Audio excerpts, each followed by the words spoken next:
안녕하세요.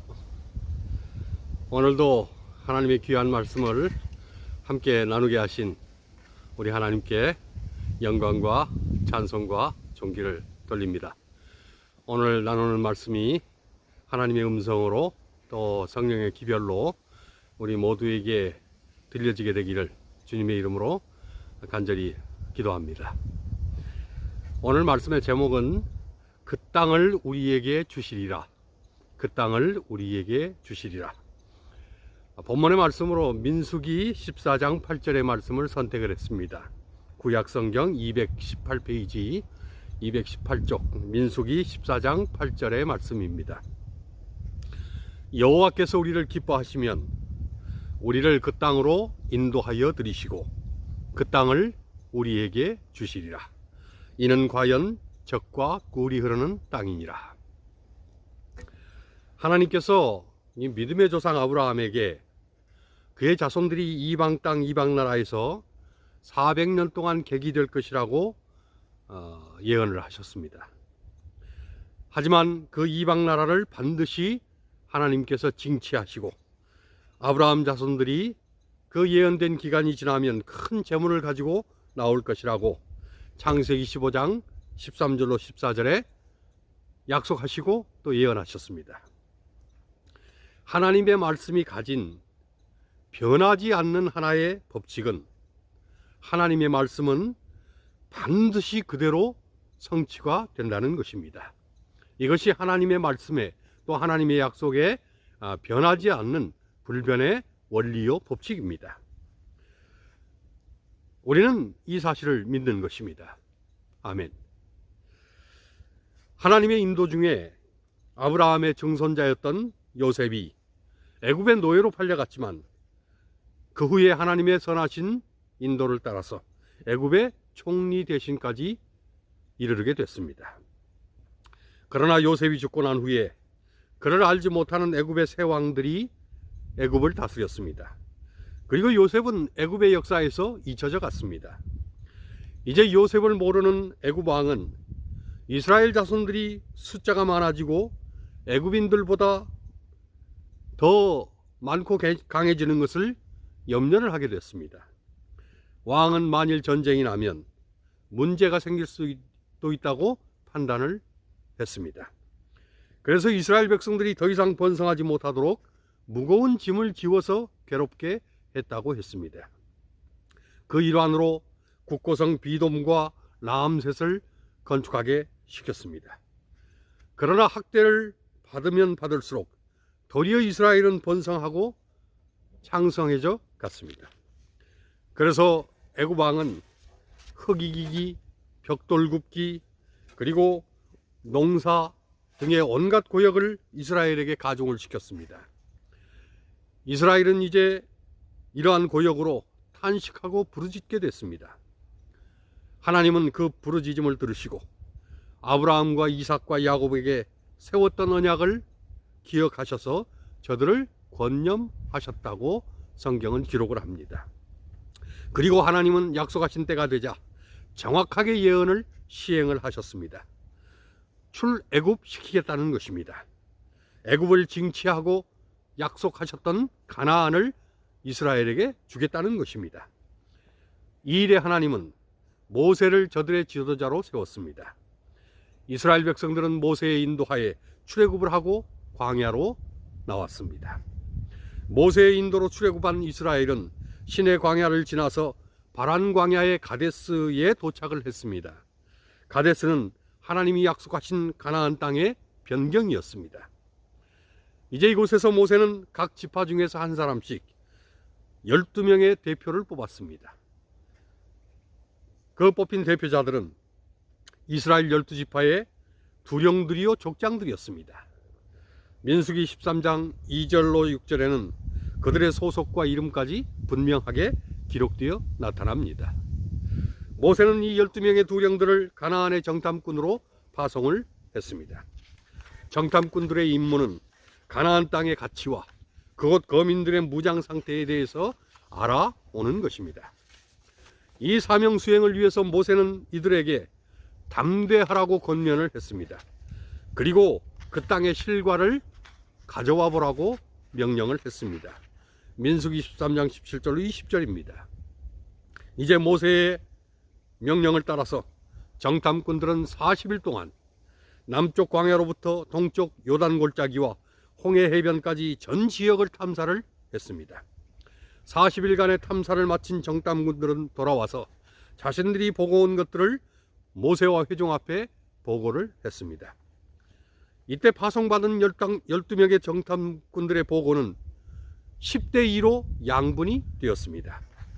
똑같은 상황을 보고 왔음에도 보고의 내용은 완전히 달랐습니다. 여호수아와 갈렙 두 사람은 긍정적이고 적극적인 보고를 했습니다. 가나안에서 가져온 실과를 보여주었습니다. 그리고 그 땅은 정말로 젖과 꿀이 흐르는 땅이라고 했습니다. 거민들도 강대하다고 솔직하게 보고를 했습니다. 그리고 민수기 13장 28절로 29절에 보면 그들이 살고 있는 지역까지 구체적으로 명시를 합니다. 하지만 올라가서 취하자고 했습니다. 능히 이길 것이라고 확신까지 백성들에게 주었습니다. 갈렙과 여호수아는 믿음의 눈으로 하나님께서 역사하실 것을 보았습니다. 하나님이 주신다고 했다는 것입니다. 그러니 주실 것이라고 했습니다. 그러자 나머지 10명은 부정적이고 절망적인 보고를 합니다. 그 땅을 악평하며 거민을 삼키는 땅이라고 했습니다. 거민은 크고 강대하며 그들에 비해서 자신들은 메뚜기라고 했습니다. 자신들보다 강한 그 거인들을 물리치고 그 땅을 취하는 것은 불가능하다고 했습니다. 똑같은 환경에서 동일한 사물을 탐지하고 돌아온 이 10명대 2명의 보고 내용은 정말 천지 차이였습니다. 저들의 보고는 확연하게 신앙과 불신앙의 상태를 대변을 했습니다. 가나안 땅에 파견된 12명은 각 지파의 지도급 인사들이었습니다. 지금으로 말하면 장로급인 사람들인 것입니다. 저들이 백성들에게 미치는 영향력은 대단한 것이었습니다. 백성들은 10명의 보고, 다수의 보고를 듣고 소동을 일으켰습니다. 그 소동도 보통 소동이 아니고 민수기 14장 1절에 보면 저들이 소리 높여 부르짖으며 밤새도록 백성들과 곡을 했다고 했습니다. 그리고는 차라리 애굽에서 죽든지 광야에서 죽든지 할 것이지 여기까지 오게 해서 이게 뭐냐고 모세와 아론을 원망했다고 했습니다. 그리고는 급기야 하나님까지 원망을 했습니다. 그리고는 다른 지도자를 세워서 애굽으로 돌아가자는 그런 엉뚱한 안까지 제안을 했습니다. 하나님의 뜻에 역행하는 인위적인 제안과 반역까지 도모하려 한 것입니다. 이러한 회중들의 불신앙에 대해서 여호수아와 갈렙은 옷까지 찢으며 그들의 의견을 냈습니다. 여호와를 거역하지 말자. 두려워하지 말자. 그들은 우리의 밥이다. 라고까지 말을 했습니다. 여호와께서 우리와 함께 하시니 그들을 두려워 말자고 했습니다. 그러자 회중들은 여호수아와 갈렙을 돌로 치려고 달려들었습니다. 그 순간 하나님께서 영광 중에 나타나시고 간여를 하셨습니다. 그리고는 이 백성이 어느 때까지 하나님을 멸시하겠느냐, 어느 때까지 하나님을 믿지 않겠느냐고 통탄을 하셨습니다. 우리는 이 정탐꾼들의 보고 사건을 통해서 중요한 교훈과 기별을 얻어야 합니다. 10명의 불신앙적 보고와 2명의 신앙적 보고 사이에는 엄청난 시각차가 존재했습니다. 10명의 정탐꾼들은 철저히 불신앙적 보고를 했습니다. 그런데 우리는 그동안의 과정을 재조명해 볼 필요가 있습니다. 저들은 분명히 애굽에서 나온 이스라엘 백성들 중 대표되는 사람들이었습니다. 저들은 애굽에서의 열재앙 사건을 보았던 사람들입니다. 홍해가 갈라진 것을 보았습니다. 그것만 아니라 그 열린 물길 속으로 백성들을 인솔하며 앞장서서 걸었던 사람들입니다. 그런데 그 열재앙을 주도하신 하나님, 홍해를 가르신 하나님을 정탐하는 동안 생각하지도 또 바라보지도 않았습니다. 그들은 불기둥을 보며 밤의 추위에서 보호하시는 하나님의 역사를 경험했습니다. 그들은 구름 기둥을 보며 낮의 뜨거움에서 보호하시는 역사도 경험했습니다. 그러나 그 보호의 주체이신 하나님을 그 순간 보지도 믿지도 않은 것입니다. 저들은 매일의 양식으로 주시는 만나를 40년 동안이나 먹었습니다. 금요일에는 이틀분을 주시고 안식일에는 만나를 거두러 나가지 않고도 걱정 없이 하나님을 경배하는 기쁨을 매주마다 매 안식일마다 누렸습니다. 그럼에도 만나를 내려주신 하나님을 그 정탐하는 동안에 보지도 만나지도 못했습니다. 하나님의 인도를 따라 주심하던 땅을 바라보고 내려갔습니다. 그러나 나타난 현실 앞에서 하나님의 약속과 하나님의 은혜와 하나님의 손길을 잊어버렸습니다. 왜 그랬을까? 이스라엘은 애굽에 익숙한 생활을 했었기 때문이었습니다. 이스라엘은 불신앙의 상태에서 종교 생활에만 익숙한 자들이 됐습니다. 정탐했던 이들은 다시 한번 말씀드리지만 지금으로 치면 교회의 지도자들이요 재직일 수 있습니다. 예배에 나와 찬미하고 기도하며 말씀도 들었습니다. 형식을 갖추고 제사하고 예배하는 생활에 익숙한 사람들이었습니다. 그러나 믿음은 없었습니다. 그 믿음이 쭉정이일 뿐인 가짜 믿음이었습니다. 하나님이 하시는 일을 보고 있으면서도 도무지 믿지는 않는 것입니다. 그 불신앙의 결과가 결정적인 순간에 하나님이 약속하신 땅을 거민을 삼키는 땅이라고 악평하는 것으로 나타난 것입니다. 하나님이 약속하신 땅을 악평할 수 있었던 것은 저들이 믿음의 눈으로 보지 않았고 영적인 눈으로 보지 못했기 때문입니다. 믿음이 없는 사람 눈에는 세상의 악평거리밖에 보이지 않습니다. 감사거리와 믿음거리는 보이지 않고 원망거리와 불평거리만 보일 뿐인 것입니다. 믿음이 없고 중심에 하나님께서 계시지 않으니 그들이 내릴 수 있는 결론은 부정적일 뿐인 것입니다. 그것이 당연한 것입니다. 저들의 불신앙은 결국 악평에서 과장으로, 그리고 과장에서 원망으로, 그리고 원망에서 반역으로 진행이 되었습니다. 거민들을 대장부들이라고 말하며 자신들은 메뚜기라고 했습니다. 메뚜기라고까지 비하한 것은 지나친 과장이고 열등감의 표출인 것입니다. 이것은 겸손이 아니고 불신앙에서 오는 자기 비하요, 비겁이요, 두려움이었습니다. 우리가 눈여겨보고 올바로 직시해야 될 사실은 이들 10명의 보고에는 여호와 하나님에 대한 언급이 전혀 나타나지 않는다는 것입니다. 철저하게 불신앙한 것입니다. 육신의 눈만 가동된 저들의 눈에는 하나님께서 보이지를 않았습니다. 단지 현실과 상황과 처지에만 매여서 낙심과 절망만을 끌어안은 것입니다. 그러나 그 반대쪽에 있었던 두 사람, 여호수아와 갈렙은 전혀 달랐습니다. 여호수아와 갈렙은 육안이 아닌 영안을 가졌습니다. 갈렙은 옷을 찢으며 거듭하여 여호와 하나님의 이름을 내세웠습니다.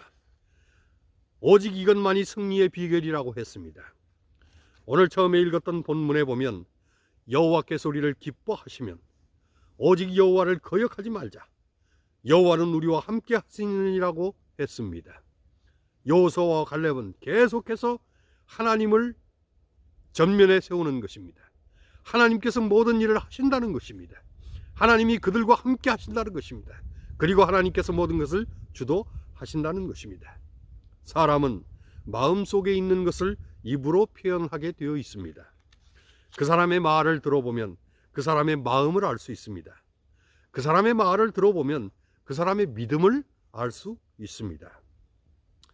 하나님께서 갈렙이 열 정탐꾼들과는 마음이 다르다고 민수기 14장 24절에 이렇게 말씀을 하십니다. 오직 내 종 갈렙은 그 마음이 그들과 달라서 나를 온전히 쫓았은즉 그의 갔던 땅으로 내가 그를 인도하여 드리리니 그 자손이 그 땅을 차지하리라. 여호수아와 갈렙은 애굽의 열재앙, 홍해의 갈라짐, 구름 기둥과 불기둥의 인도, 만나와 메추라기의 공급, 반석에서 터진 생수, 그런 것들을 마음에 담고 이런 엄청난 일을 행하시는 여호와 하나님의 역사를 심령에 깊이 새기고 담고 있었습니다. 그리고 그런 하나님이라면 가나안은 식은죽 먹기로 여겼습니다. 하나님이 함께 하시는데 문제가 될 게 없는 것입니다. 그 결과 그들은 믿음으로 가나안을 밟았습니다. 여호수아와 갈렙은 가나안 행군을 포기할 수 없었습니다.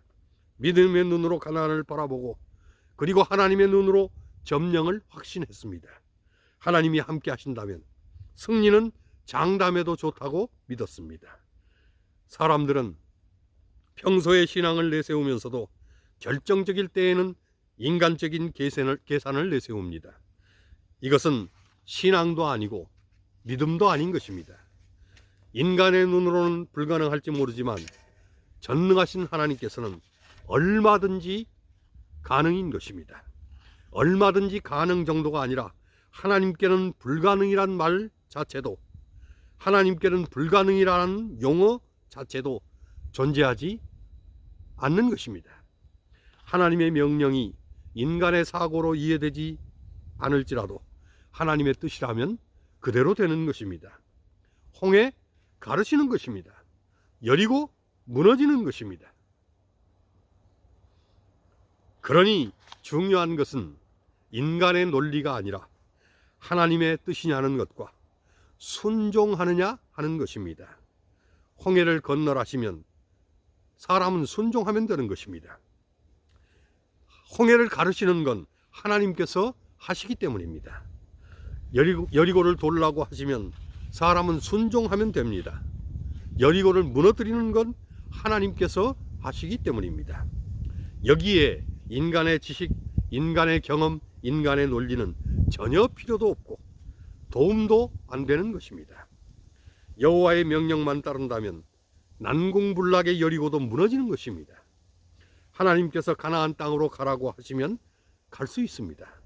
그 성읍의 크고 높음도 상관이 없고 그곳 거민들의 장대함과 강함도 상관할 필요가 없습니다. 하나님께서 우리에게 원하시는 것은 하나님께서 함께 하신다는 믿음뿐인 것입니다.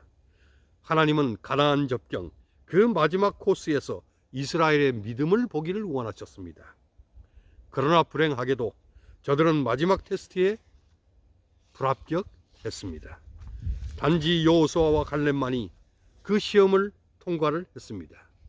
그로 인해서 광야에서 태어난 새로운 세대들과 함께 단 두 사람만 약속의 땅에 입성을 하게 됐습니다. 신앙은 인간의 불가능 앞에서 하나님의 가능을 받아들이는 것입니다.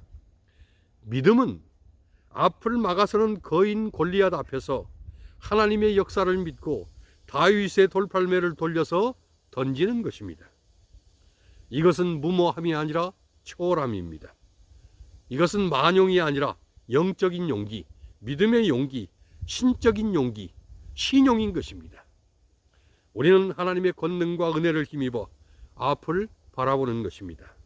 하나님께서 진행시키는 가나안 행군은 신앙이 없으면 행군의 목적을 이룰 수 없습니다. 행군 자체를 진행시킬 수도 없고 약속의 땅을 얻을 수도 없습니다. 가나안 땅은 믿음으로만 정복할 수 있는, 믿음으로만 밟을 수 있는 땅인 것입니다. 여호수아와 갈렙은 여호와께서 그 땅을 우리에게 주시리라고 했습니다. 여호와께서 주신다면 주시는 것이라고 했습니다. 민수기는 가나안 접경에서의 실패를 시작으로 다시 40년이 지난 후 가나안 땅에 들어가서 있게 될 가나안 땅 분배의 이야기로 그 끝을 맺습니다. 그러면서 이스라엘의 반역과 실패, 믿음과 승리의 사건들을 번갈아서 보여줍니다. 그러면서 우리에게 던지는 민수기의 화두는 여호와를 거역하지 말자는 것입니다. 여호와는 우리와 함께 하신다는 것입니다. 여호와께서 우리에게 주시리라는 것입니다. 그리고 영안으로, 영적인 안목으로 모든 것을 보라는 것입니다. 이제 역사는 반복됩니다.